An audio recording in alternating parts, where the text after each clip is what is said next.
Sejumlah daerah, para capres dan cawapres akhirnya dihadapkan dengan kampanye akbar. Tidak hanya untuk para warga yang sebelumnya sudah mendukung mereka, tapi juga untuk menarik simpati warga yang masih bingung untuk menentukan pilihan pada 17 April mendatang. Bagaimana strategi para paslon dan tim sukses untuk meraih suara masyarakat? Pada pagi hari ini kami akan ajak Anda untuk berbincang bersama narasumber kita yang sudah hadir di studio pada pagi hari ini, yaitu adalah Bapak Deddy Kurniasyah. Beliau adalah pengamat politik, sambil kita menunggu kehadiran dari Bapak Harus Wandaru. Beliau adalah perwakilan dari BPD Jabar. Selamat pagi, Pak Deddy. Assalamualaikum. Halo, selamat pagi. Waalaikumsalam. Sehat, Pak? Selalu sehat.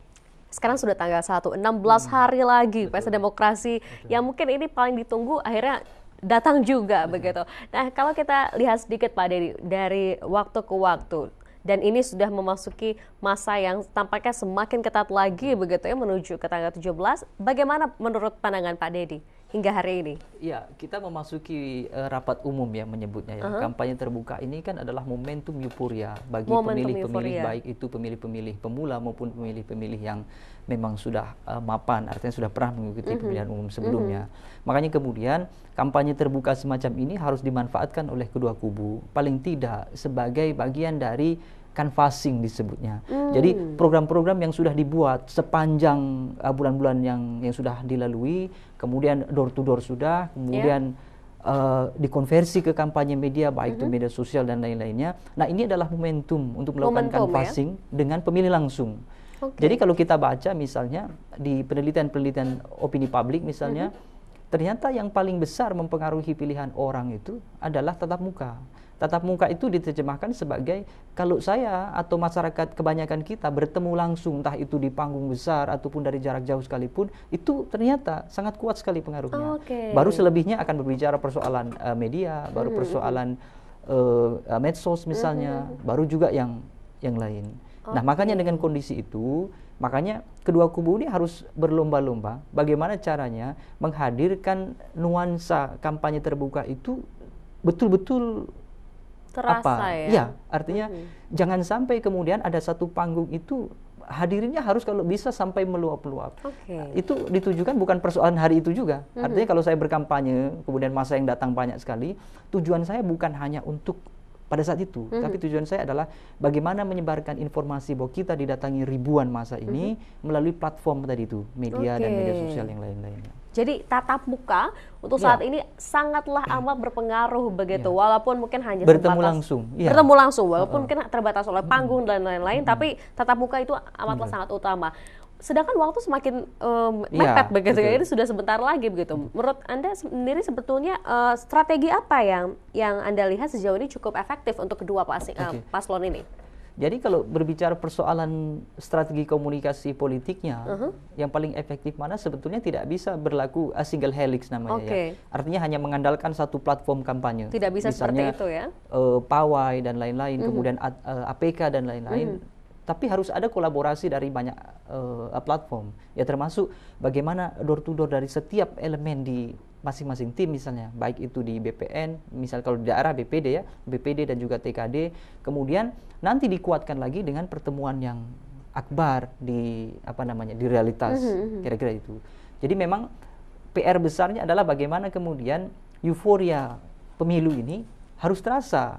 Kenapa? Karena kalau dilihat dari segmentasi pemilih itu kan sebetulnya kedua-duanya ini sudah punya segmentasi yang yang sama-sama kuat. Betul, betul. Kelas menengah ke atas misalnya di beberapa riset mengatakan sudah berada di posisi 02. Sementara menengah ke bawah adalah posisi 01. Nah, ini kan sudah stabil.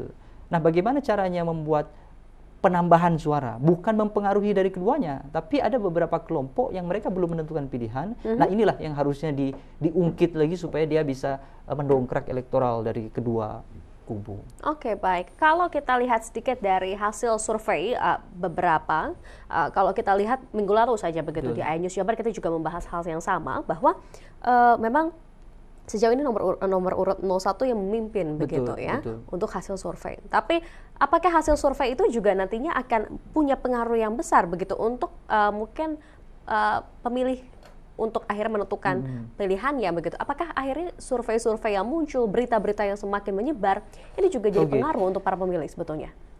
Saya hari ini berani menjawab tidak ada pengaruhnya. Tidak ada pengaruh Kenapa survei, saya katakan? Kami kalau sebagai peneliti dan juga akademisi itu kan berbicara harus sesuai dengan data empirik. Iya, Selama ini, bahkan saya berkarir di penelitian mungkin dari 2006, itu saya belum pernah menemukan ada pertanyaan kepada pemilih itu, apakah yang paling mempengaruhi Bapak Ibu sekalian? Tidak ada pilihan jawaban, adalah hasil survei.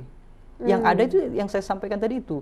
Saya paling terpengaruh dengan satu pertemuan langsung. Persoalan pertemuan langsung itu ya? Misalnya ada kampanye akbar, kemudian ada masyarakat yang mungkin sangat jauh sekali, bahkan dia ikut pawai tapi tidak bertemu langsung, itu sudah sangat mempengaruhi. Akhirnya secara psikologis dia akan terbawa euforia itu, kemudian oke, inilah pilihan saya. Yang kedua adalah media massa, yang ketiga baru media sosial dan lain-lain. Jadi ramainya media sosial ternyata tidak mempengaruhi. Paling dominan, yang dominan pertemuan langsung, media massa, media sosial, barulah ke belakang itu misalnya ada opinion leader misalnya. Opinion leader itu berarti kalau ada komunitas di pedesaan atau komunitas di kompleks atau komunitas di mana saja, orang-orang yang berpengaruh di situ, itu yang bisa mempengaruhi. Saya kasih contoh, kelompok-kelompok ibu PKK bisa jadi akan memilih orang yang direkomendasikan oleh ketuanya dibandingkan dengan calegnya langsung yang datang. Itu kira-kira. Nah, sepanjang sejarah karir riset itu tidak ada kemudian hasil survei itu mempengaruhi publik, tidak ada. Tidak ada ya. Jadi kalaupun ada, tetap saja buktinya belum. Itu hanya forecast saja atau mungkin bayangan saja, tapi tidak akhirnya punya pengaruh yang besar begitu ya? Tidak berpengaruh. Hasil survei itu seharusnya mempengaruhi secara internal kepada masing-masing kubu. Dia bisa menjadi landasan pembelajaran sekaligus evaluasi apa yang kurang, kenapa angka kita tidak meningkat atau kenapa angka kita stagnan dan segala macam. Bahkan kalau ada lembaga survei mengatakan bahwa salah satu kubu unggul sekalipun, itu seharusnya tidak langsung dipercaya. Artinya di dalam survei itu tidak semua data disampaikan kepada publik. Artinya ada beberapa hal, ya saya kasih contoh lah. Apakah 01 anggap saja lebih unggul, apakah keunggulan itu sampai ke pemilihan, atau hanya persoalan popularitas, atau hanya persoalan menyukai program saja. Karena tidak menutup kemungkinan, ada orang yang menyukai program-program yang 01 misalnya, tetapi dia secara pemilihan, saya akan tetap milih 02. Itu hal-hal yang begitu selalu ada. Sehingga hasil penelitian tidak bisa dijadikan patokan, apalagi dijadikan alat untuk mempengaruhi orang. Baik. Dan bagaimana strategi para paslon dan tim sukses untuk meraih suara rakyat masih akan kita bahas. Tetap bersama kami di iNews Jabar, kami akan segera kembali. Usai jeda.